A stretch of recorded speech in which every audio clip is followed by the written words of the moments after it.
Mm-hmm. Welcome everybody to the Dribble podcast. I'm your host DS Wall. Now listen, true story right here, right now.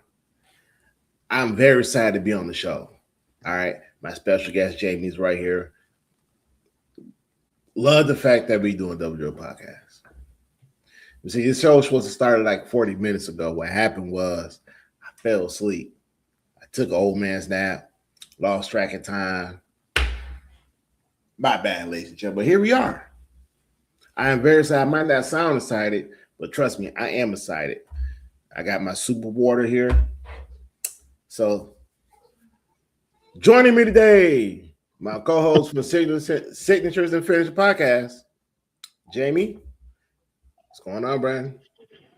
Nothing, just coming on here, talk some sports, see what's good in the world. Yeah. So, Jamie gonna be joining me for a while, because I got tired of talking to myself. Gee, thanks. I'm at Yeah. least better than talking to yourself. So Yeah. So he's gonna be joining me. He's gonna be here for a while. And make sure you like subscribe because he is on here. So with that said, we got some news notes going on in our backyard in Detroit sports, Michigan sports. And the first one we're gonna start with is Detroit Tiger pitcher Tarik Skubal, who came out and said he's not ready to be traded. For what reason, I don't know why he's talking, because he has numerous opportunities to sign a contract with the Detroit Tigers, but unfortunately, he always rejected all of them. Now, Jamie know more about the story than I do. Don't get out, but I keep my tabs on it, but he knows more, so I'm turning the show over to him. I get it. He's still technically young. Young players want to make as much money as fast as they possibly can. But you're talking about a guy that could go out and throw one pitch and destroy his arm. Now, you could say all pitchers are in that category. It's much, much higher for him because he's already had massive surgeries on that arm. So the fact that he wants, a 10-year contract, nobody out there is going to give him a 10-year contract. And every team out there, whether Scott Boras is the one telling him, oh, he's going to be good, they're going to go on strike. Baseball is the most strike heavy sport. I mean, look at 94 was did they even have a season in 94? I don't remember because I was like 11. What year was that the Blue Jays? I think it was 94, 95 with the Blue Jays. No, excuse me, the Montreal Expos and the Blue Jays were the top two teams in baseball. So and they had a drastically reduced season. Yeah, and that could have been a World Series preview, but unfortunately, because of the strike, we didn't get it. Yeah. So, if he was somebody like Shohei Ohtani that can play both sides of the ball, different conversation. But I think Albert Pujols is the one that screwed this up for a lot of people. Because when he signed that Anaheim contract years ago, look at the player he became. He was an absolute shell of what he used to be. And I could see he wants to get paid. He's a 2 times in a row Cy Young winner. Will he get it this year? Probably not. He'll probably be close. I mean, if the Tigers keep playing the way they're playing, he might pull it off, but he already missed a chunk of time. But you're talking about a guy that's going to influence 25 games for you during the regular season, realistically. He's a solid 20 games a season winner, but it's also a guy that will take himself out of games. Game 7 last year. The most crucial game of your entire season. Nope, I'm done. I'm done. I'm not. When you play a sport, you play it because you love it. He clearly does not love baseball, or he doesn't love to win. It's one of the two things. You are in a position where you are the best pitcher in baseball, and you say in the 6th inning, no, guys, I'm done. I have to worry about my contract and my future. I'm all set. If the Tigers don't trade him, this is the one thing I was worried about. The Tigers are going to start winning games before the trade deadline. Yeah. And Scott Harris is going to be like, oh, yeah, they've won, 6 in a row? 7? Oh, they lost last night, didn't they? They lost 2 in a row. Yeah, 2 in a row.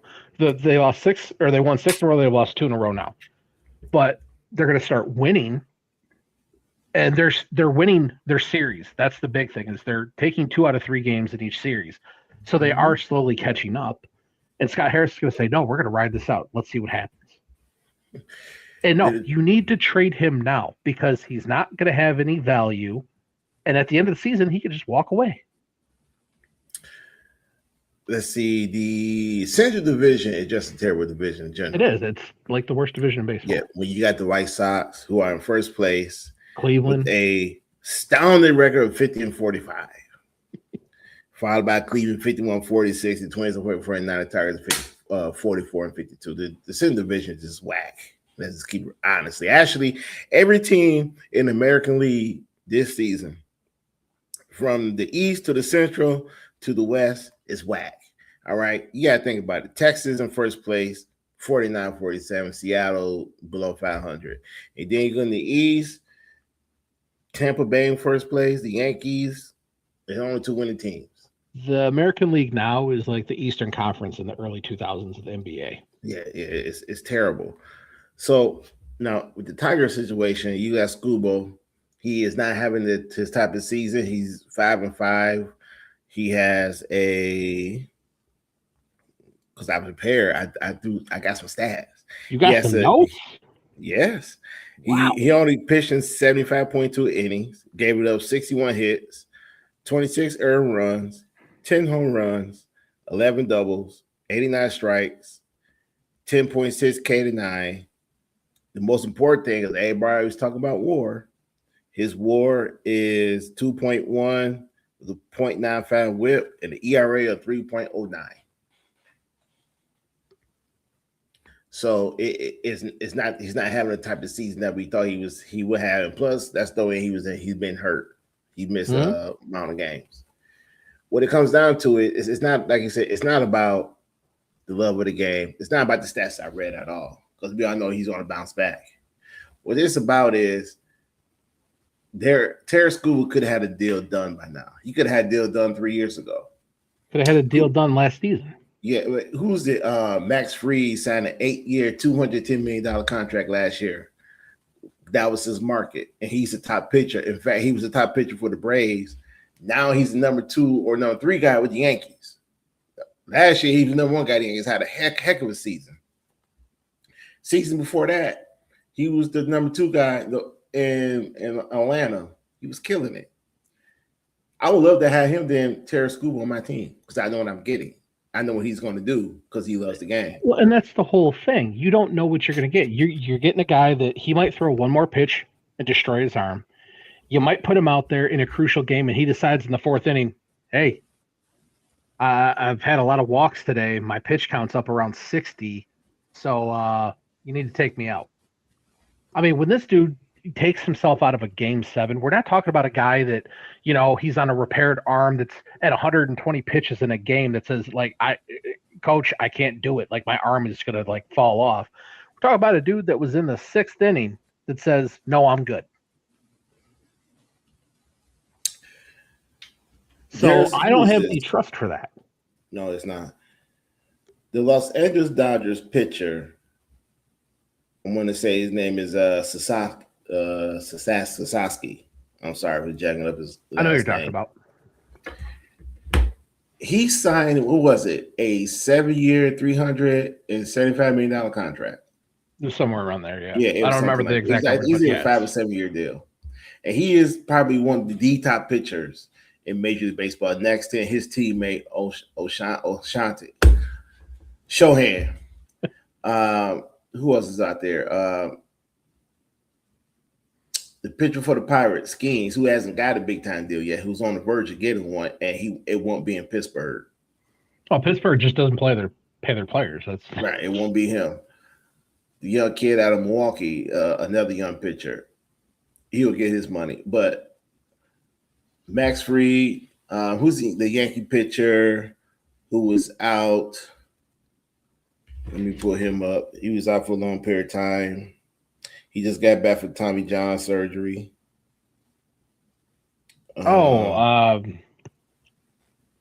Geez. I hate the Yankees, so I try and filter everything out. Garrett Cole. Yeah. When Garrett Cole signed the Yankees, big bank, right? Mm-hmm. So you got to think Skubal is in between Sasaki, Garrett Cole, Max Fried. He's in that area. He's in somewhere in that picture of, all right, that's where his money should fall.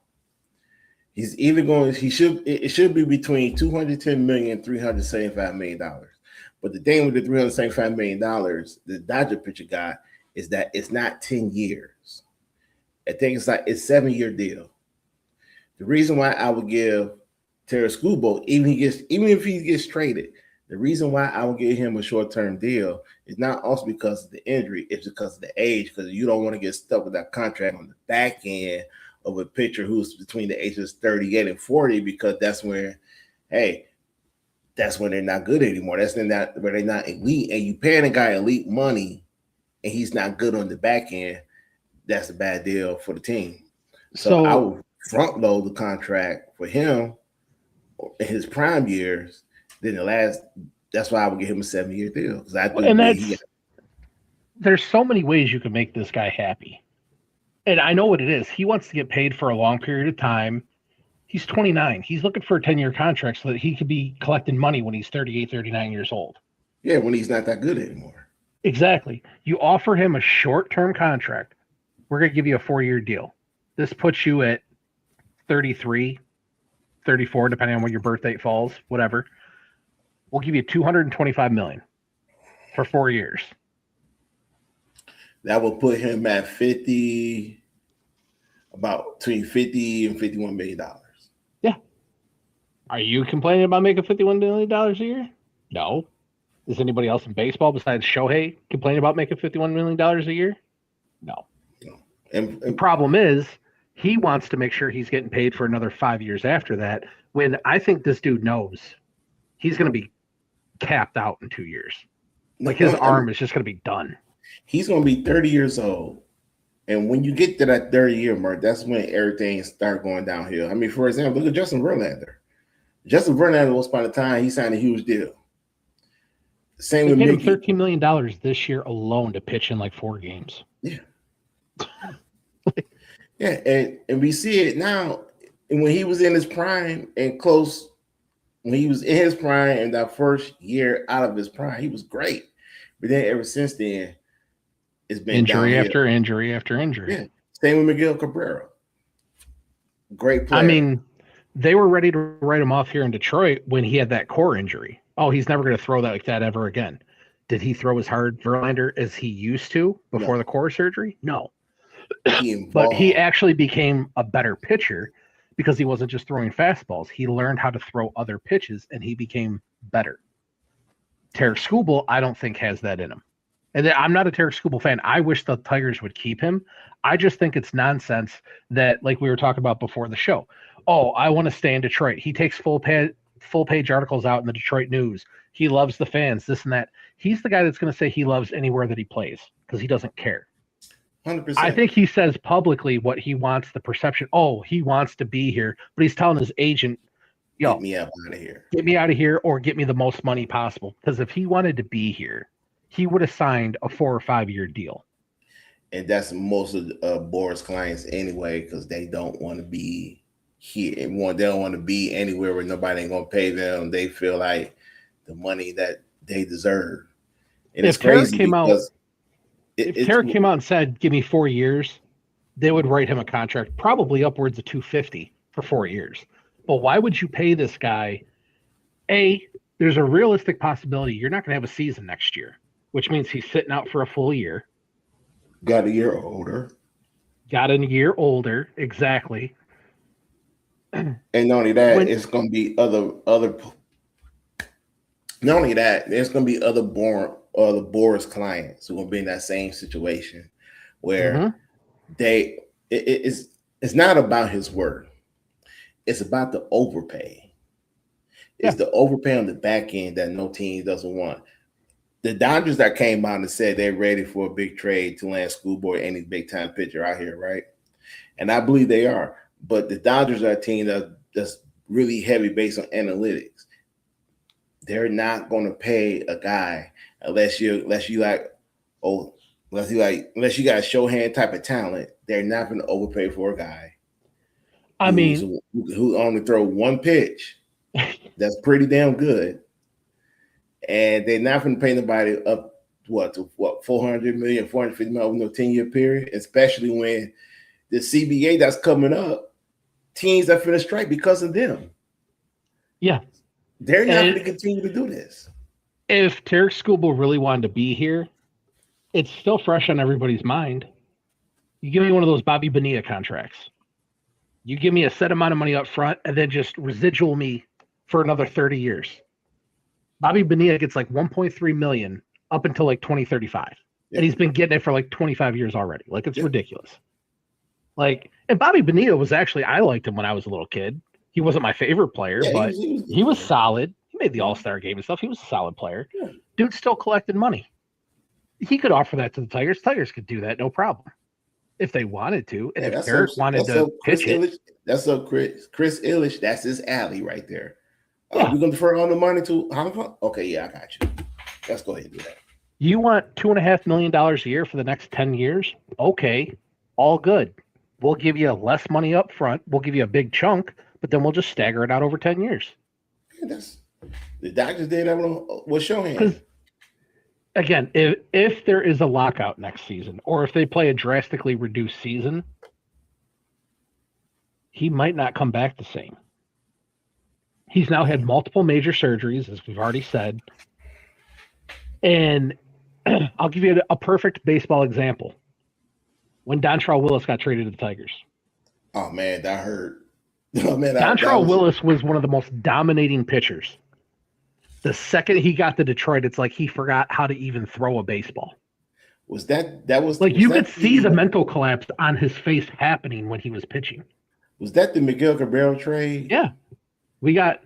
Miguel was the big thing, but then everybody's like, well, don't sleep on Dontrelle. We still got Dontrelle Willis. And then Dontrelle was like the worst thing in baseball at the time. Well, you could see the mental collapse happening when he was out there. It was like watching Nick Anderson in the NBA, like dude just falling apart in front of you. Yeah. Shout out to Dontrelle, man. I wish that never happened to him. It was that like I wasn't his biggest fan, but I didn't have a problem with him. But it was like he was a good pitcher. Yeah, he was. And it's like he was completely forgetting how to even do it when he was out on the mound. And then they would leave him out there. That was the part that was bad, is they'd leave him out there 6-7 innings. Like, this dude doesn't know how to do it anymore. Just take him out of the game. Yeah, he can't pitch anymore. But I mean, what made it worse is that he even bounced around in the league and he never. Everybody was trying to give him a chance to figure it out. But and we're being funny about it, but like realistically, that happens in baseball. Everybody thinks that they're going to be Nolan Ryan, that they're going to be able to pitch until they're 45 years old, throwing 92 miles an hour. Nolan Ryan, there's probably never going to be another Nolan Ryan that can do that. No. I get Tarik Skubal wanting to have the long-term money. You're better off taking a big lump sum for a short term, especially with this lockout coming. Because I do think they're not going to play a full season regardless. No, and not only that, these owners are not giving out, again, and if you got Shohei Ohtani type talent, these owners are not giving out 10-year deals. We see now like 5 years ago when they stopped doing that. They was only giving out between short deals, 5 to 7 years. Even now, players who are in their farm system who's supposed to be the face of their franchise, Kevin McConaughey, he signed a long-term deal now. Yeah, but for far less money than what he'd get in 2 or 3 years. Knock him up now because it's cheaper because it's cheaper. They won't be too expensive down the road. And not only that, you keep them in your system for a long period of time. That's why they're doing that. But with Skubal is interesting because, number one, the Dodgers, they're the reason why teams are about to go on strike because how they do contracts and because they get everybody. It's not even a guarantee that the Dodgers is going to trade Skubal, or trade for him. And let alone hindsight 2020, maybe the Tigers should have done that. They would have bought more Orioles a few years back. Because now you're in a situation where this guy is basically holding your team hostage from you being a good team to going from a good team to a great team because he's playing this game of monkey in the middle. Should I stay? Should I go? Should I stay? Should I go? And it's really holding up the Tigers for being who they're supposed to be. And I don't blame Scott Harris on this point. If I'm going to trade Skubal, I'm going to need, like, all right, for example, for the Dodgers, give me Tucker. I'll take that one major league player, major league bat. And I'm going to need these about 5-6 year top prospects.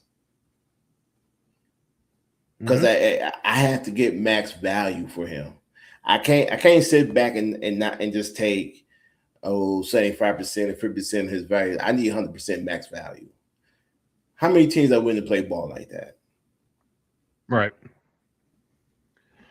And then if you're the Tiger, and then if you also look at it, well, if they don't trade them, all they really doing, I had said this to you before, what's going to happen is there's going to be a salary cap.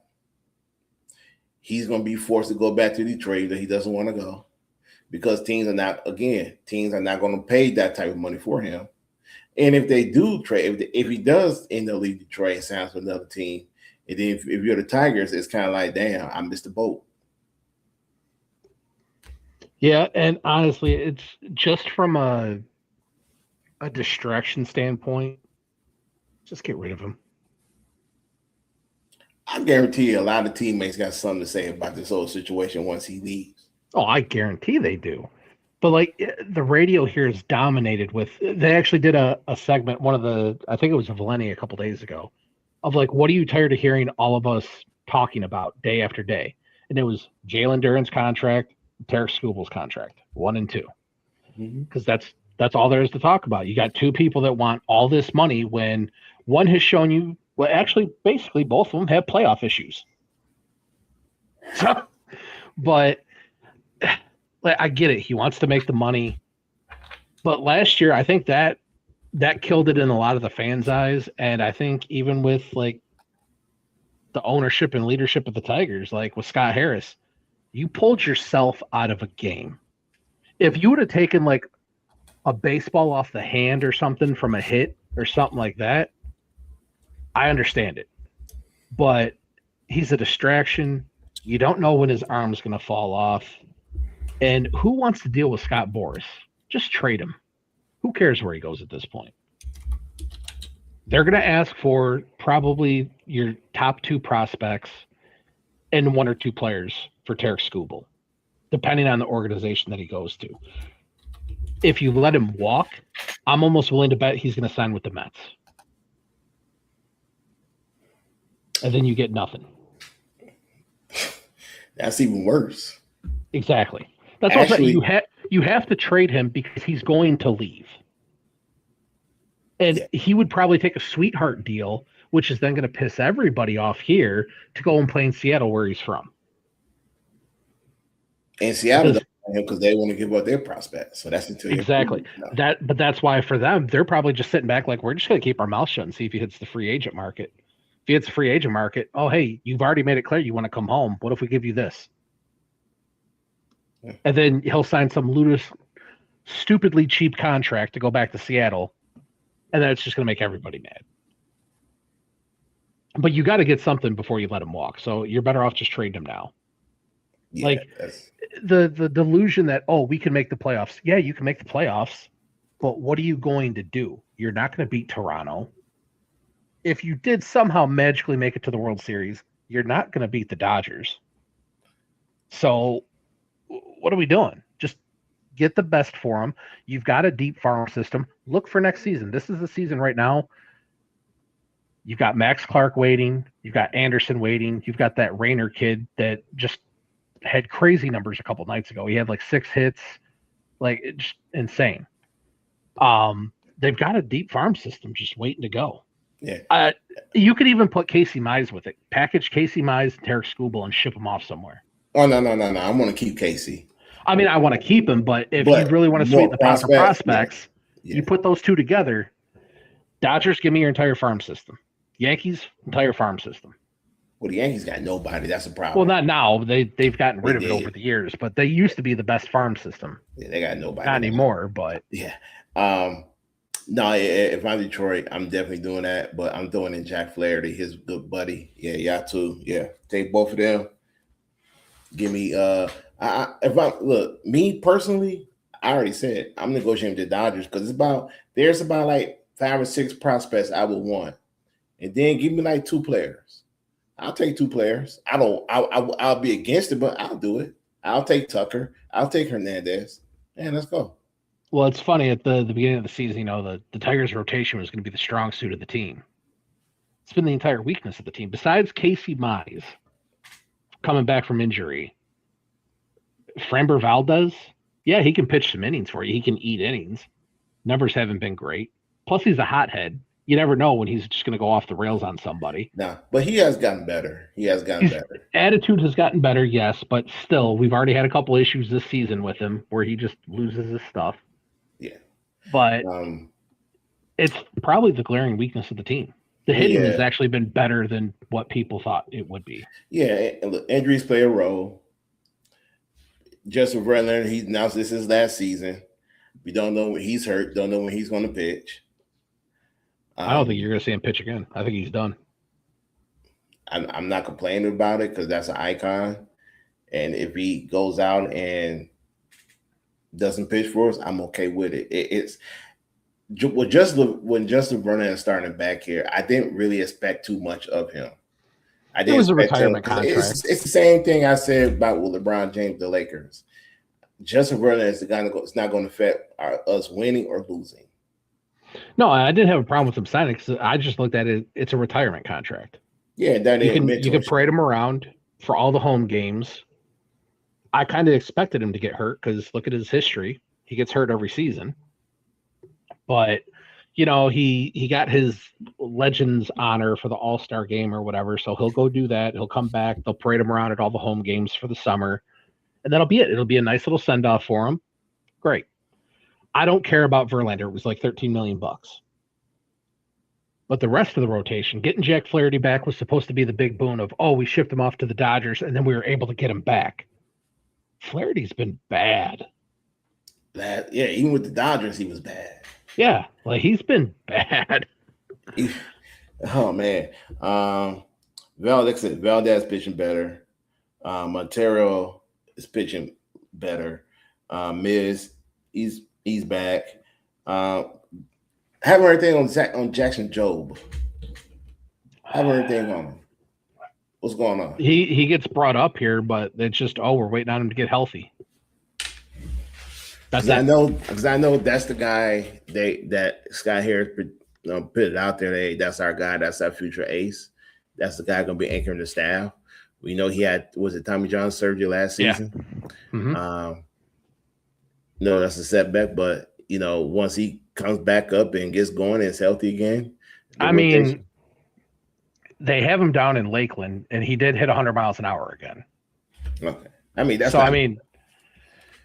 It's the new standard. Everybody's expected to be able to hit 100 if you're a starting pitcher at this point. Yeah. So, he's at least getting there again, but we'll see. It depends on how long they keep him down there. Yeah.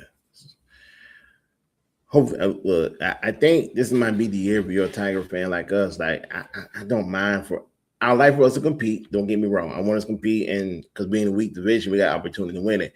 But this is type of the year where I wouldn't be that upset if we took a step back, then we come back next season and we'll have if there's next season, we'll have our guys ready, our horses ready to go. I don't think I can recall a time in sports in Detroit where we had 4 GMs that think the exact same way. We have GMs here that love draft picks. Yes. They would all love to hoard draft picks. Scott Harris will tell you, we don't want to get rid of this guy. We don't want to get rid of this guy, but we don't want to call him up either. We don't want to call him up. Like Anderson's been just rocking the ball for months, and they won't call him up, even when the Tigers needed hitting. And I get it. You don't want to start their contracts, stuff like that. You're talking about hundreds of thousands of dollars at that point. You're not talking millions for these guys. Just start them and let it go. But how many draft picks? Like we're talking about trading for Skubal and getting a bunch of draft picks. Draft picks don't necessarily, especially in baseball, they rarely turn out. They're a crapshoot. Yeah, they rarely turn out. Max Clark, who is like our number 2 guy right now, they they had him play at the beginning of the season in spring training. Didn't look good. No. Didn't look good at all. But does that mean he's not going to pan out? No. Maybe he figures it out in AAA. They're saying Anderson can't hit a curve, which I've watched one or two games, and he struck out in every appearance in the games that I watched. Yeah. So, but if you throw him a curve, he's not going to hit it. You throw him a fastball, he's going to rail it. Oh yeah, it's if you break down every GM in the city, for the Detroit sports, I could break that down real easy. They're going to move on to Michigan. Number one, let's start with the Detroit Lions, the Renaissance kids that everybody was enjoying. Your owner's broke. Your owner and their family don't own Ford anymore. And because they don't own Ford, they got a budget. They can't go out here and sign big name free agents. They're not telling everybody that, but you got to look up Ford because Ford is now publicly owned and is owned by other companies. Yeah, and from Ford for Ford, that's pretty darn good because they know being open public, that's more money. But on the back end, it hurt the Lions. So the Lions can't go out here and sign the free agents that they want or make the trades with the top free agents they want because they can't afford to pay them. Well, that Detroit already struggles for. It's a city that notoriously people don't want to come play for. You don't draw high free agents here. No, it doesn't matter what sport it's in. Like, yeah, but not only that, but they'll come here. Even the mid-tier free agents, the Lions just can't sign them. Sorry, they can't. They can't afford them. That's why they're developing their own talent. It's just a matter of time. What we want to say, Jamie, by another 2-3 years, they're going to trade Jared Goff. I would say you could realistically be talking about at the end of next season. Yeah, because it's his contract, not because his play, because his contract. If you look at his play over the last 5 years, he's like the number 1 quarterback in football. If you look up the top 10 quarterbacks of every major QB stat, Jared Goff is 1 or 2 in almost every stat. Yeah, it just completion percentage, touchdowns, yards, all that stuff. Goff is 1 or 2 in every stat. Yeah, and again, you have an owner who has net worth of $2 billion. Now, y'all probably say, like, well, that's a lot of money. It is. Me and James both wish we had like $2 billion. You know how they're $2 billion right now? I'd be like Scrooge McDuck swimming in it. I'd be doing laps every day in my money bin. I had that mother parked right back in my house. And y'all be seeing me doing laps like I'm freaking what's my Michael Phelps. Just to clarify your statement so people aren't all confused, the Fords own 2% of the equity of the Ford Motor Company. Yeah. But because of their special stock situation, they have 40% of the voting power. Mm-hmm. So what he means is, yes, they can still control the company because nobody has more voting power than them, but they're not making money off of Ford the way that they were because they only own 2% of the actual liquidity of the company. Yeah. If they would have owned Ford like the way they should, I don't know. Maybe they might be over there with what's the guy's name? Steve Ballmer, or the owner of the Clippers. They should be up there in his territory. I mean, everybody look, there's a Ford dealership, Ford cars all around the world being driven, and 2% and only $2 billion for Sheila Ford. That's it. Yeah, for the people that don't know how a dealership works, the dealership has to buy the cars from Ford. So all those cars that are sitting on the lot have already been paid. Ford's already been paid on every single one of those. Dealership paid for them. Yeah. And then they mark it up, $4 or $5 grand to sell it to you. Yeah. It's crazy. The Illich family owns the Tigers and the Red Wings. And funded by pizza.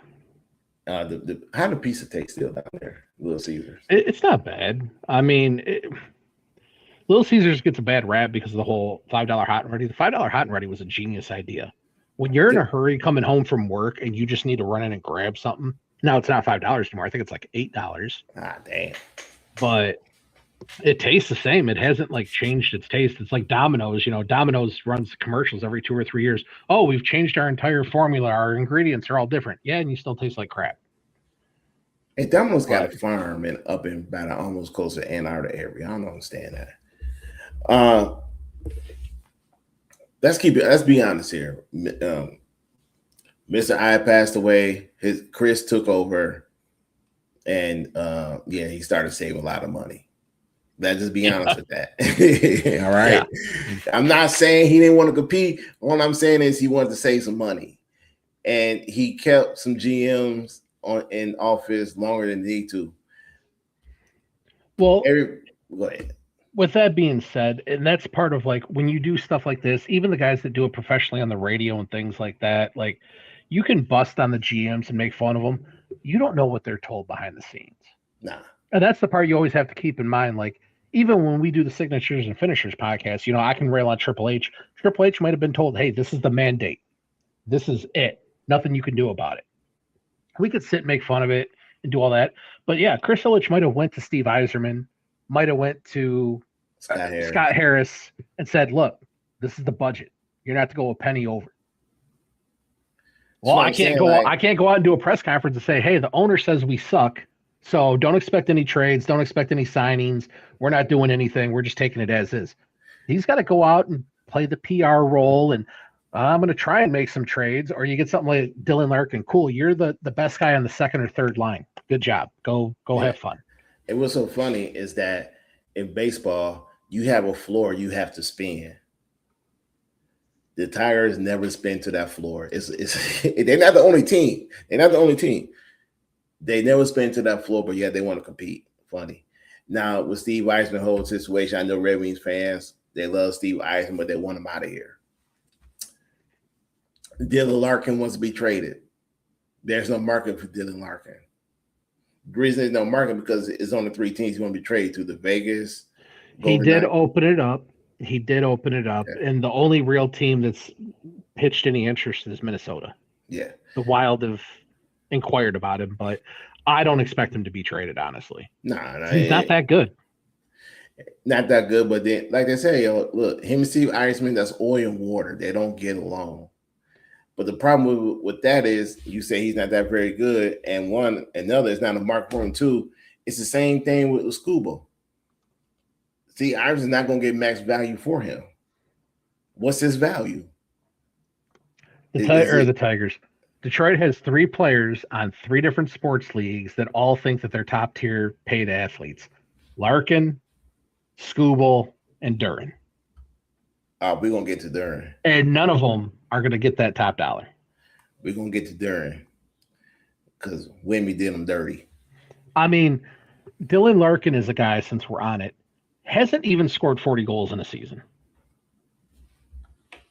Like, you want to be treated like a top player in the league. Yeah, Team USA might love you. You grew up with a lot of those guys. You played in a lot of the rec leagues and the international travel games and stuff with them. I get it. But you've had how long in Detroit, and you haven't even hit 40 goals? Yeah. Let's take it a step further. The Detroit Red Wings are always that team that's always in trade rumors that, hey, they might trade for this kid, they might trade for that player, that player, that player. But you know what the problem is? Same thing with the Tigers and same thing with the Lions. Nobody wants our players. Nobody wants our prospects. They want the prospects that we haven't drafted yet. They want our draft picks. Mm-hmm. That's amazing how one city got 3 teams that nobody wants to play. Well, let me phrase that. The Lions, that's different because Lions do got some players that teams would love to have. But the Tigers and Red Wings, nobody. I think people would love to have McGonigal from the Tigers. I didn't count him because he just got here. Yeah. They would love to have McGonigal, and they would love to have Clark. He's in minor. Clark, he's got to show that he can hit at the major league level, but I think they would want to take the first baseman guy. Torkelson? No, Hosu. He's still down Okay. in I think Double A or something. Yeah. Hispanic dude, Hosu. I can't think of what his last I know name who you're is. talking about. I know you're talking Biscu or something like about. that. But they'd love to have those guys. Max Clark, as long as he can show he can hit, he can play outfield. Great, we know that he can make plays out there. But other than that, who on the actual starting lineup of the Tigers does anybody want besides Even taking Skubal out? even better. Where are those Torque fans at? How's he doing? Dude is. Ugh. How's he doing? You don't think Scott Harris go to the stadium every day? Like, dang, I can't trade Torque. I You would can't have trade Torque. I ain't gonna get nothing for him. Torque is the guy that you throw in when you've already traded, like you're trading Skubal and Mize, and you're like, hey, here's Torkelson too, just so we can move him. Like you That's have like, to actually package him with players that people want just to get rid of him, and then that's he's going to be like, the guy that gets the released. hey, that's like if me and you playing Major League Baseball, the video game. You hit me, hey, I trade you Torque for what? A bag of hot potato chips and some Slim Jims, and we take a Fago Rock and Rye. Yeah, that's not enough. Yeah, You got to throw me more snacks on that one, buddy. Torque has definitely not lived up to the hype. His hitting slumps, that they're not slumps. Like that's just who he is. Like he's just going to be out of it for 40 to 60 games at a time. Like that's all you can say. Number one pick. Yeah. The Detroit Pistons GM Trajan Langdon is a little different. He's the second year in here. His problem is plain and simple. He has no personality. You don't want to give up your draft picks. It's true. I mean, think about it. You right now, and don't get me wrong, New Orleans overvalue Trey Murphy. They're still thinking of Rudy Gobert went for 5 draft picks. How come Trey Murphy can't go for 4? Because back then, even Minnesota realized they made a mistake. Even the Cleveland Cavaliers realized they made a mistake. They gave up all those picks for Donovan Mitchell. The New York Knicks, they made a mistake, but it paid off at the end because they wanted Bridges help them win the championship. So that's the only success one where teams gave up 5 nonstop first-round draft picks for players who ain't even worth that value. I think most New York fans would argue with you that you would say Mikal Bridges helped them win. He just happened to be there. Hey, man, you know what? You might be right, but at the end of the day, he was there. That's all that matters. He was there. I mean, it had to pay off some type of way. I had to give him some. I know a guy that won a Super Bowl, never played during the season, but he can say that he won a Super Bowl back in 2008. Like, who's that? Sean McHugh. Hey, man. Hey, look, yeah, he can say that. Trajan Langdon, see, the thing he found out and what we already knew, because you already said, is that when you chase superstar players, naming Kawhi Leonard ain't come to Detroit. No. Kawhi Leonard, I think he should have changed his mind and come to Detroit, but he ain't come to Detroit. That guy's personality is based on 3 teams. That's it. And now he might not be playing for a whole season. You want Trey Murphy? You should have got Trey Murphy. You should have gave up 3 draft picks. You should have gave up Karis LeVert. You should have gave us some more guys. You would have had Trey Murphy. This morning, Yahoo Sports was pitching the Pistons trading for Kevin Durant, and in turn getting Kevin Durant and that convincing LeBron James to come to Detroit. So then you'd have Cade, Duren, Durant, and James. And I'm like, that's never going to happen. No, it's not that. It's that the Pistons are closed for business. Mm-hmm. They got to wait till the trading deadline to make a move. Or if they want to trade some of the guys they signed, they have to wait till December 15th. So they're officially closed for business. The only they can do is sign Duren and maybe another shooter or so, but they're closed for business.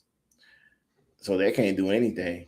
No. If they traded the trade that they had pitched out there was trading draft picks to get Durant. It was trading. I think 4 draft picks.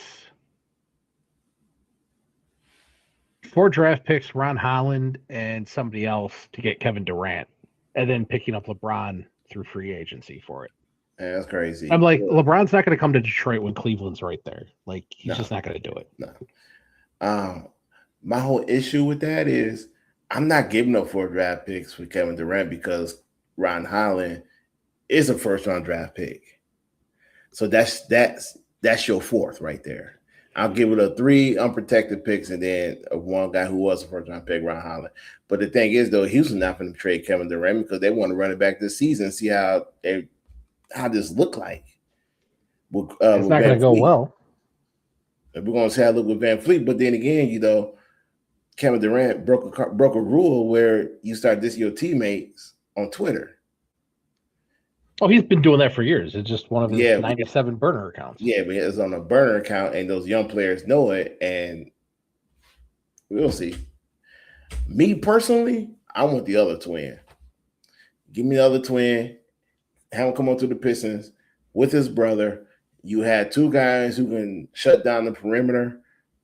Let's roll. But I need both guys to be good offensive players, though. Oh, it was Ron Holland and Duncan Robinson. That's who it was. Yeah. So we give up all our shooting for one guy. You'll get a good shooter, but you're going to get no defense whatsoever. Yeah, I don't know what's wrong with these people. All right. Ward Manuel, moving on. Ward Manuel, let me say this. When Michigan fired Juwan Howard, I was not surprised about that, but it had to be done. I just didn't like the backlash at the back end of the whole situation. Juwan Howard's not a bad guy. He just got a bad temper. And the guy, I said it a long time ago, the guy should have never coached that last season because of his health, his heart. Should have never coached. But I get it. You got players on that team. You knew that he knew that if he did not come back, he was going to lose those guys to a transfer portal. Unfortunately, he lost them anyway. He wanted to coach his son. That's fine. But he should have never came back and coached. He should have just took that year off, come back the following season, and see what happens. But Juwan Howard makes missteps. You can't. Number one, you can't be confrontational with everybody. Not even the people on your own staff. You can't come out here and try to beat up strength and conditioning coach. That was strike one of Ward Manuel. Me personally, the one that took out Ward Manuel, believe it or not, is not what happened with Sharon Moore. What took him out was the Jim Harbaugh situation because it lingered. It was unresolved. And then once the school started doing the investigation, you start finding out about the culture in the athletic department, not with the players, but with the staff. Mm-hmm. It was never addressed. Your head coach hired people who's running amok. The guy who we quote unquote as a Michigan man hired some people who like to chase panties all day. And then he knew he did something wrong. He didn't own it. He left. And then he recommended you hire this guy who's the biggest panty chaser. I'm just saying, I got nothing against that. I did that when I was young, before I was married and all that. Every young man chased panties. But this dude was a married guy chasing panties. And he wasn't the only one in the building doing that. What I'm saying is, Ward Manuel, when Jim Harbaugh left, you should have cleaned house. You don't leave anything lingered. You don't hide the Sharon Moores. You clean. You once he leave, everybody got to go. You got to start from fresh. He didn't do that. That's what took him out. The people that he hired going to get him either fired, resign, or he's going to retire. The people that he entrusted failed him. He didn't, and quite honestly, that's his fault. That's his fault. He got nobody to look in the mirror but himself. If you knew Jim Harbaugh was out here teasing go to the NFL because he knew that, number one, he wanted to go back, and two, he was cheating, Should have fired him. Jim Harbaugh failed Warren Manuel, but Warren Manuel was dumb enough to keep the people around that Jim Harbaugh recommended to keep around, and he should have fired all their asses. Well, at the end of the day, it just comes down to money. Is what Jim Harbaugh doing going to make us money? Yeah. Yes, it's going to make you a stupid amount of money. And they're going to win a national championship, which means you're getting all that TV money from playing in all those games. So I'm going to look the other way because I really don't care, because the school, at the end of the day, the president's going to come back and say, wait, we made how much money? Okay, that's fine. Problem is, Harbaugh just kept getting worse, and then you had people on his staff getting kind of, I'm not even talking about Stallions, but all the other stuff that happened locally that we would hear about. Mm-hmm. What were you always hearing about locally? There was little stuff with certain coaches, and then you had like the Mike Hart stuff getting pumped up, which wasn't even a thing. Like, he just didn't get renewed for his contract when Sharon Moore took over. But there was a lot of little local stuff with coaches. One of the guys got busted for a DUI. I think it was actually two of the guys got busted for like DUI, stuff like that. You know, not the Michigan man culture type stuff that you would expect from. Like, Mike Hart was one of the good guys that actually came up in that culture, played in that culture. Yeah. And that's one of the first people you chose as Sharon Moore to not renew. Like, come on. I mean, hey, look, I kind of think Mike Hart was disappointed that he didn't get the job. I think he is too. At least like an offensive. Yeah. Sharon Moore, you knew was going to get it when he was filling in for Harbaugh. But again, if anybody thinks that Harbaugh wasn't talking to somebody on the phone from his hotel room, this is a guy that was running, you know, the camera scam with Stallions, with Connor Stallions and all those guys. Like, you know, he was figuring out a way to call plays in from the hotel room. Oh, yeah. He had to keep the light up going, because once he break it, man, he's in trouble. Mm-hmm. And if he would have stopped letting things happen that were happening, everything would probably be fine. Yeah. But Harbaugh had no control over anything, as you can clearly tell. And Ward Manuel, as long as they were making money, he didn't care. Well, the school didn't care either. Exactly. But now that there's been so much, it's snowballed. The Sharon Moore thing got completely out of hand, which helped expose everything. Pritchard, he was part of it. He was part of it, but he wasn't doing what Sharon Moore was doing, but he was part of the scheme and all that. I have no problem of Michigan cheating. Because UNLV, if you're not cheating, you're not trying. No, right. How many times you say this? Ohio State cheated every year. How many times you say this? Alabama. Every team in the SEC, from Alabama to LSU, they out here. Yeah, everybody complains about the NIL now. Alabama's been paying for players. Ohio State's been paying for players for decades. Michigan has too. You really think the Fab Five went there on a scholarship? In the beginning. No. But that might have changed. They went there on a scholarship, but they were getting money on the side for sure. Go back to LeBron James. LeBron James, not even in the pros yet, driving around in a Hummer when his mom's living on food stamps. Come on. It's again, you know, I think like I said, Warren Manuel should have fired everybody else. Once Harbaugh left, everybody else had to go. He didn't do that. And when you don't do that, you're not covering your tracks when you're, well, you know what? I'm going to keep this guy because I want to keep all the whole team intact. Instead of just doing your job, going out here, you could have hired Kyle Whittingham a lot sooner. Yeah.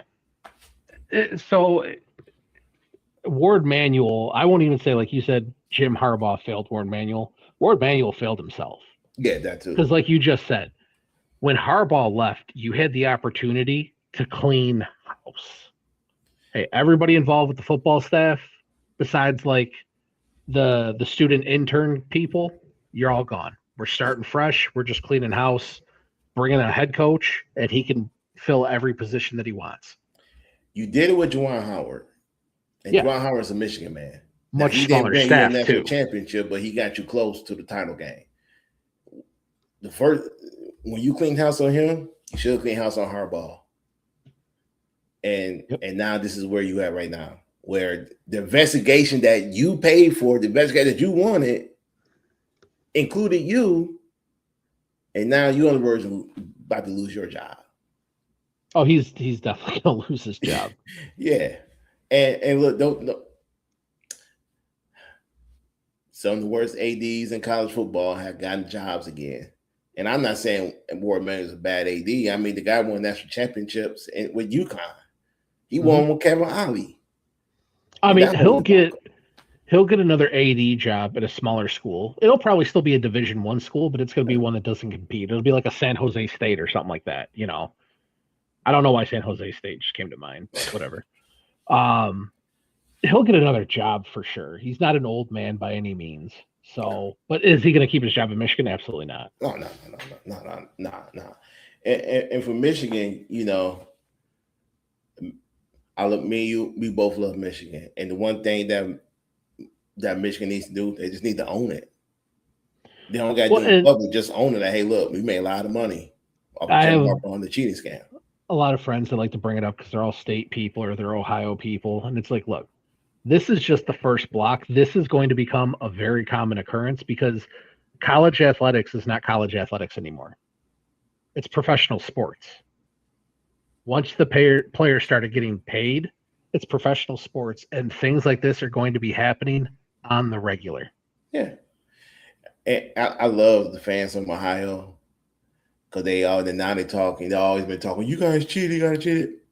Okay. Yeah, we did. But did you guys also have Urban Meyer too? Yeah. How did that turn out? You don't want to say how much millions he brought to that university during his cheating scandal, right? That's why Florida ain't saying nothing bad about Urban Meyer because he was cheating down there. And my man had a killer on his team, and they made millions of dollars. So I don't want to hear it. Not just a killer, but think about all the other players that were all doing dirt down in Florida that Urban Meyer had. Oh, God. I don't even want to think about it. The simple fact that he loved Aaron Hernandez is yeah.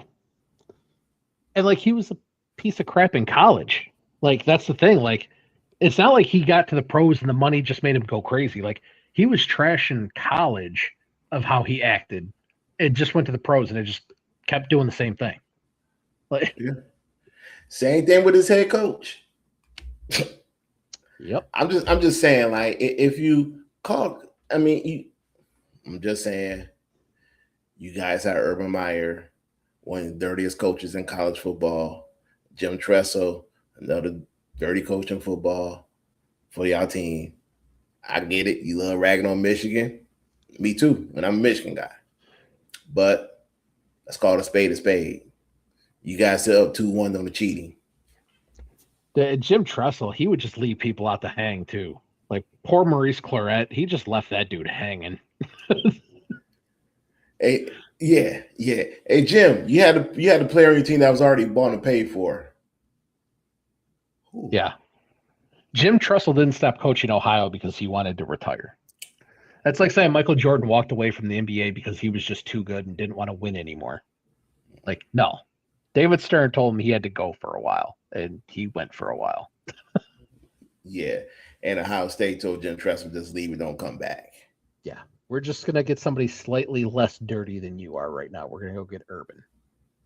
And wait, did they go to Urban from there? Yes. Yeah, they did. Yeah. Yes. He came back home, coached his team. And when they found out, that was, Urban even more dirty than Jim Tressel. Oh, Urban's a teacher now. He's teaching classes at Ohio State. Oh. I don't even know if he's still doing that gig or not, but I doubt it. I think that was just while he was coaching. All right. Well, that's too much Ohio State content right there. Yeah, that's more than I ever want to talk about. So on to Jalen Duren. Jalen Duren. So in content, Jalen Duren is looking for a max contract. His agent said he wants a max contract. Jalen Duren is looking for a max. Jalen Duren wants a max. Jalen Duren dreams about a max contract. I want a center that averaged a double-double in the playoffs. Wemby just signed a 5-year, 250. What else was it? Was it 303 or 200 something? It was 200 and something, I think. I can pull it up. Hold on. Let me look it up. Are you looking it up? Yeah.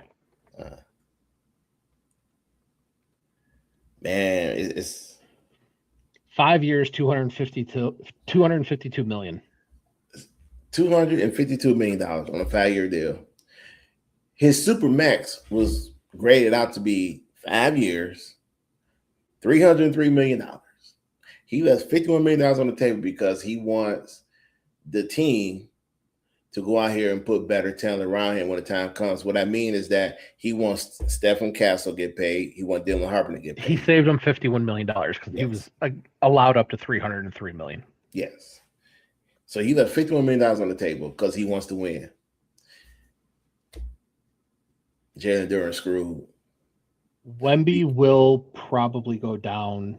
As long as he doesn't get some catastrophic injury, will probably go down as the best player, if not one of the 3 best players of all time. Yes. Jalen Duren screwed. Yeah. The reason I say he is screwed is because you have probably the face of the NBA told the San Antonio Spurs, I don't need this $51 million. Go out, go give me some real good players. And Jalen Duren was hoping that did not happen. Because now, not only Wemby did that, Wemby just made the Detroit Pistons argument that much better. Like, hey, you gonna sign this for $35 million? And then not only that, no other team right now, other than the Brooklyn or Chicago, because they have the money, if they want to go pursue Jalen Duren, they can go do that, and they don't want to. Wemby screwed Jalen Duren. I mean, his actions screwed Duren, not that he potentially went out to do it to screw Duren. Obviously, we know that didn't happen. But I am always all for somebody betting on themselves. But don't cry and complain when you bet on yourself and you failed yourself.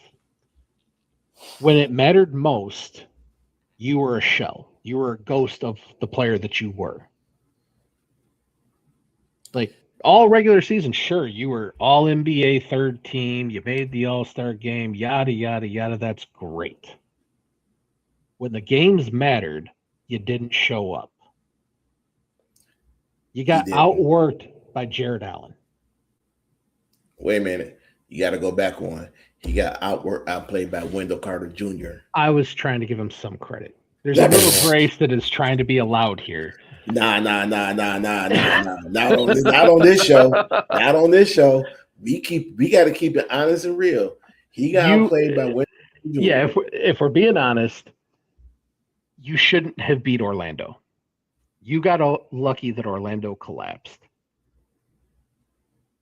And he's a reason that they would have lost to Orlando. Because he didn't show up in the playoffs. Again, you could be the greatest regular season player of all time. You can go in as the number 1 seed. If you lose to the number 7 seed, what does it matter? Like, and again, everything is kind of lining up that if it doesn't just slap Jalen Duren in the face to say you're not worth it, at least right now, you wanted to get a max contract. All the other teams in the NBA made moves about you. It became very telling that Boston was able to trade for a living corpse over you. Now, again, we don't know if Trajan Langdon made the call. I would have to assume the guy is a professional at his job, and he at least inquired about, hey, what about Jalen Duren? So I would have to assume that Boston was like, no, we're all set. We're going to take Paul George. No. Not just Paul George. We're all set. We're going to sign Mitchell Robinson. Again, for the sake of hilarity, we're just focusing on what would be the benefit. Some people still value Paul George in the NBA. Why? I'm not sure. I don't know. Dude hasn't been decent since he played for Indiana, and that was 10 years ago. I was a Paul George fan in Indiana, and then he just steadily fell apart from there. But you let Jalen Duren get traded for Paul George. You're telling me that Jalen Duren isn't valued higher than Paul George, a 22-year-old? That's the thing. Everybody, he's only 22. He's played 4 years. Did Jermaine O'Neal he's only 22 when he had been in the league for 4 years? No. Did Kevin Garnett? No. But they had already risen to the occasion by then. How much longer? And Kevin Garnett had to be the best player on his team. Jermaine O'Neal was like number 1/number 2 compared to Reggie, because Reggie was on the downcline. Jermaine was on the upside. So you could argue who was better at that point. Kevin Garnett had to be the guy. Jalen Duren doesn't even have to be the man on the team. Cade is already the man on the team. You just have to be a number 2 option. And yes, did you show up when Cade was hurt and out for a little bit? Yes. But when the games mattered most, the regular season just locks in your playoff seeding. When the games actually mattered, he got outworked by most guys that would be bench players on other teams. He got played by his own teammate. I mean, if you would have, if Isaiah Stewart would have gotten the same amount of minutes that Jalen Duren got, Isaiah Stewart would have had the same numbers almost identically in the playoffs. And it would be like, and that was the case, and then it would be easier to sign a trade for Duren. Yeah. And another thing, that's kind of hurting Jalen Duren too. Not only just the Wemby taking less money, it's also hurt him is that the Lakers took Walker Kessler. Yeah, Walker Kessler. And gave him 4 years and $30 million. $130 million. Yeah, I mean, there's so many things slapping you in the face right now saying you better take what you're getting offered because it's not going to be any better for you. The one thing we got to understand about professional sports, I think a lot of us fans can understand, is that the market is going to dictate how much you work. Mm-hmm. Playoffs matters. For young players in the league, playoffs matters.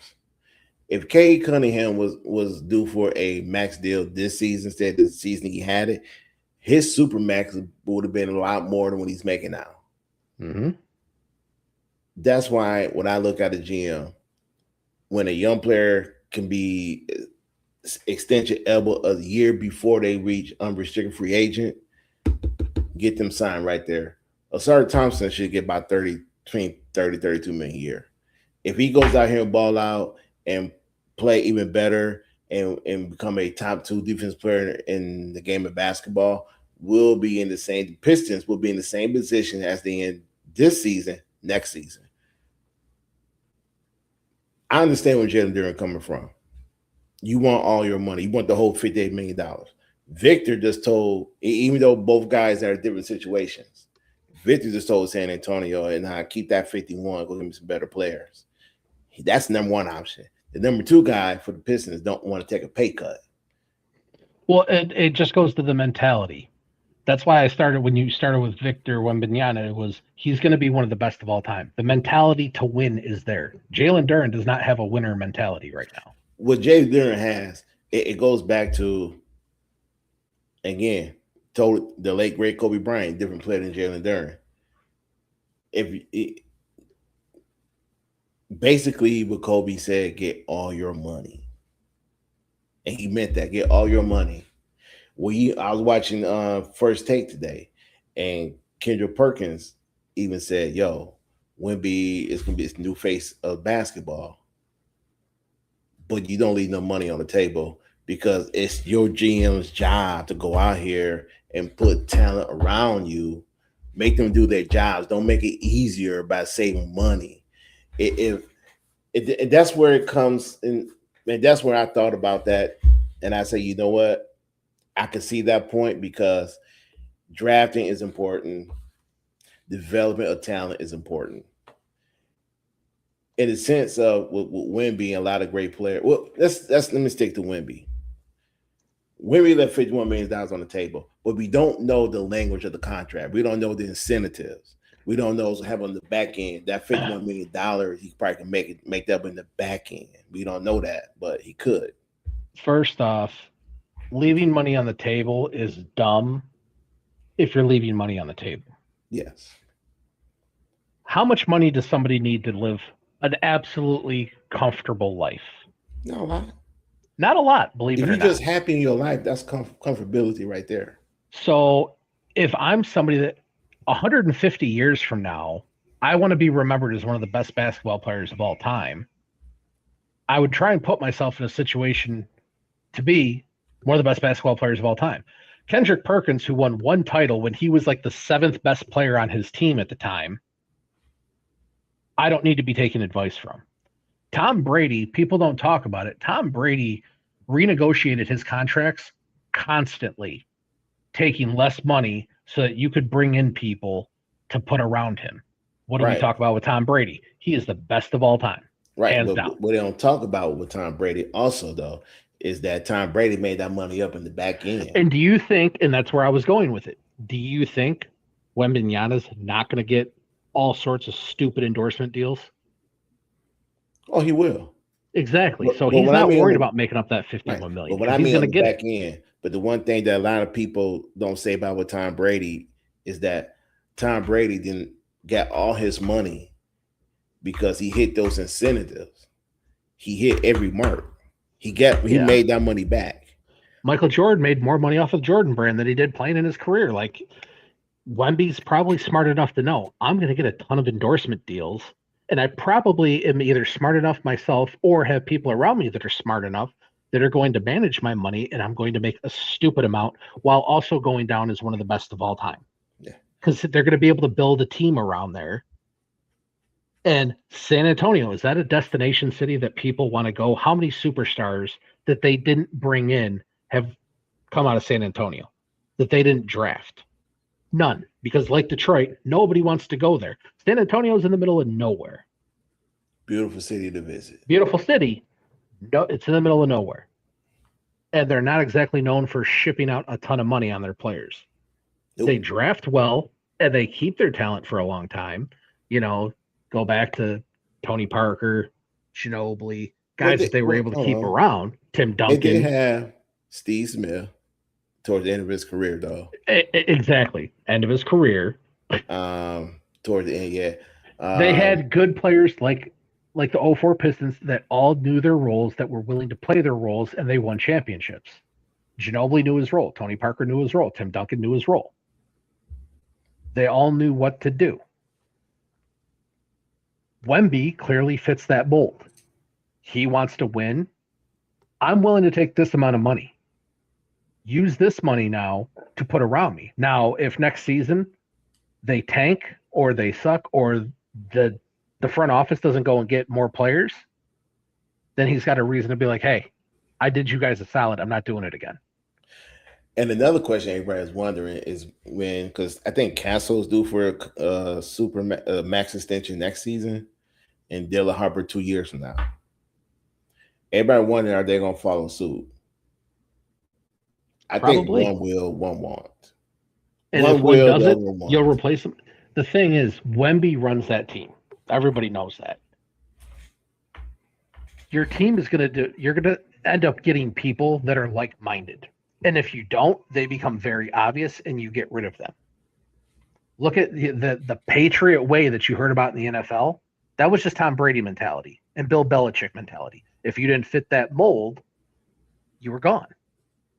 And look at the players they had. They had a lot of role players that did their roles exceptionally well. For a long time, you could say that Tom Brady didn't have the best receivers until he got Randy Moss. Randy Moss came in, and he just kept his eye on football. No issues, no nothing. Came up short in the Super Bowl. It is what it is. But everybody's going to develop that same type of mindset that Wemby has. And if they don't, they're going to be gone. San Antonio is probably going to be the smoothest running organization for the next 10 years. I'm willing to bet money on it, that it's going to be so smooth. It's almost going to be systematic. We're drafting this guy. He fits everything that we need. He's got the right mindset. Done. Smooth in OKC? 100%. OKC is a time bomb waiting to go off.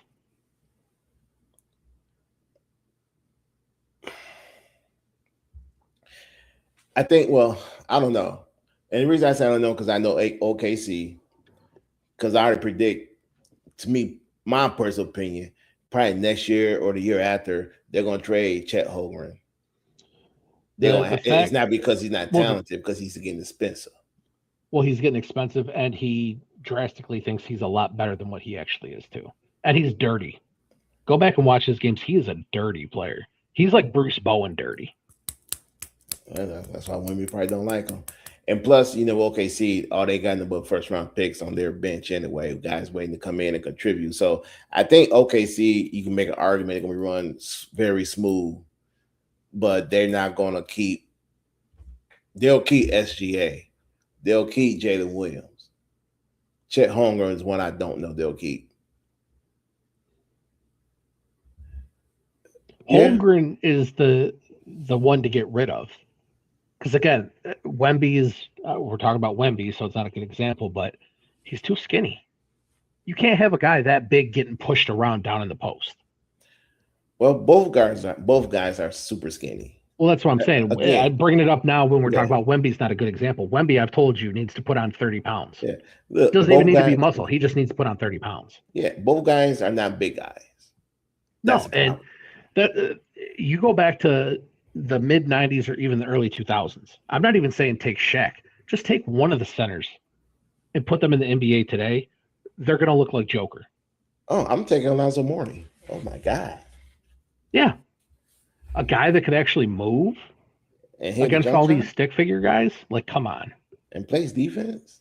Yeah. Oh, no, it's today's NBA guys are not big guys. They're tall guys. Jalen Duren is a big guy. Mm-hmm. Which is the problem. He is actually a big guy at his position now. He's a center. And he's not dominating.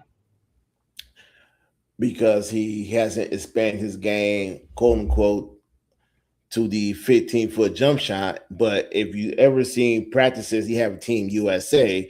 If you ever seen the practices he have with the Pistons, he can hit those shots. He just don't take those shots during the game because Shaq said it best.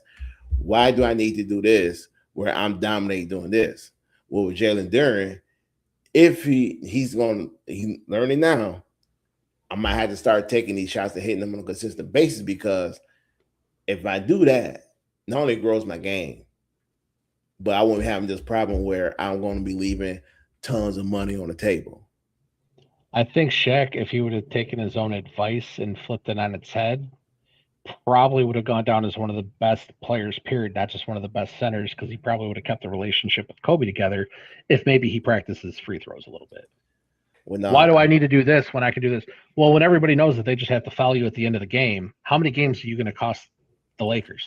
I don't even think it's the free throws. I just think if Shaq would have took his conditioning a little serious, I think. Oh yeah, if Shaq would have stayed like the Shaq in Orlando, yeah, game over. But there's the but part though. He still would have been traded. He absolutely still would have been traded. Yeah. But I'm saying if you would have taken the Shaq physique and ability and put it with that Lakers team, nobody would have stopped them early on. Yeah, they would have won probably 5 or 6 in a row with no issue. Yeah, 100%. Because nobody would have kept up with Shaq, period. 100%. And you're not the first person I heard that say that maybe the Lakers wouldn't trade it. The Lakers would have still traded. Oh, they absolutely still would have traded. They would have been more incentivized to trade for a Shaq in good shape than the Shaq that they got. Yeah. I say this all the time. The reason why Shaq got traded is because the owner of the Lakers want to go in a different direction. His name is Kobe Bryant. He was ready to go in that direction no matter what. Shaq didn't want to go. Shaq rejected the contract extension. Shaq didn't want to take a backseat to Kobe. He now want to be part of what the Lakers are going to be. He wanted the Lakers to be his team, nobody else's team. He didn't want the Lakers to be Kobe's team. He had to go. Well, Shaq had an attitude problem, and he's even said that now. And he had an issue with Anthony Hardaway getting the TV commercials and the shoe deals and this and that because his shoe deal was outshining Shaq's Shaq Gnosis shoes. I had a pair of Shaq Gnosis. They were hideous. Yes. The Hardaways were sweet. But again, the Lakers are different franchises. I went down the list. I was like, look, Shaq, Kobe, it would have happened to Magic Johnson. It happened to Kareem Abdul-Jabbar. It happened to James Worthy. Jerry Buss has a timeline for everybody. Mm-hmm. When he's ready to move on to the next young superstar, he is going to move on to the next young superstar. He's not going to let you be on his team being old. When he's ready to go and move you, he's going to move you. And that's his right or wrong. The late, great Jerry Buss, if he's ready to move you, he will move you. Magic Johnson was the only one who was saved. But everybody else, Magic had a different situation going on. Different situation. But everybody else, you got a timeline with the Lakers. Once it's over, it's over. You gotta go. All right, that was today's show, and I enjoyed every bit of it because it was talking about our Detroit sports. Next time you catch me and Jamie, it will be on Friday, and I guess we'll talk about Detroit Lions because football season right around the corner. Training camp is coming up. I think training camp either starts next week, and the Lions got a lot of holes they got to fill. Detroit sports as a whole is going to be very disappointing for probably the next 2 seasons minimum. All the teams are getting worse. All their teams around them are getting better. The Pistons are going to be the only spot where you're like, they can still compete. But I even think Indiana's going to be way, way better than what they were. Like, I think the Pistons are going to be like a 5 or a 6. I still think the Eastern Conference, the Pistons are going to be a top 5 team. Indiana, I know everybody's saying they're waiting what Tyrese Halliburton, what he's going to look like. But I think the question is, what did he add to his game? That's the thing that nobody's not asking. What did he add to his game while he was out recovering from his ACL tour? So, yes, I think Indiana going to be very good. They're going to be a problem. Cleveland going to be a problem. But other than that, I think the Pistons are going to be fine. It's just, I think the Lions, I think this is the year where we start looking at Brad Holmes and Dan Campbell a little different. Mm-hmm. If it wasn't last season, it's definitely going to be this season. And again, they can only do so much. But however, when 2 of your 5 draft classes didn't hit, it set you back. And you never addressed those situations. You would just release Terrion Arnold. And you knew that this guy was in some type of trouble and you didn't address that position. You need a pass rusher. Opposite side of Aiden Hutchins. Everybody knew you're not going to go on free agency and going to get a big time free agent because we just broke it down with the Ford family. You didn't address that with a first round pick. Both of your starting safeties won't be back until sometime mid-season. You didn't address that. You drafted a wide receiver where you should have drafted another defensive help. So the Lions going to be dependent heavy on their offense.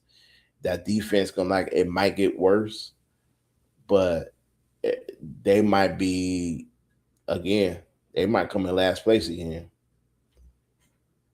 I mean, just by default, I can't sit here and say Chicago Bears got better. I can't sit here and say the Green Bay Packers got better or the Minnesota Vikings got better. I mean, Kyler Murray, we seen that song and dance in Arizona. We know the Packers can do. I don't care about Michael Parsons, but the Packers got a decent quarterback. And we already know about the Chicago Bears and Ben Johnson. We can't sit here and say that all those teams are better than Detroit Lions. They're not. It's just the Lions got worse in certain key areas. So we're going to talk about that next show. So anything you want to add? No, I'm good. All right. This is DS Walk's Dribble Podcast. I'm DS Walk. Special guest host Jamie. We'll see you guys on Friday. And enjoy your Monday. Peace. Later.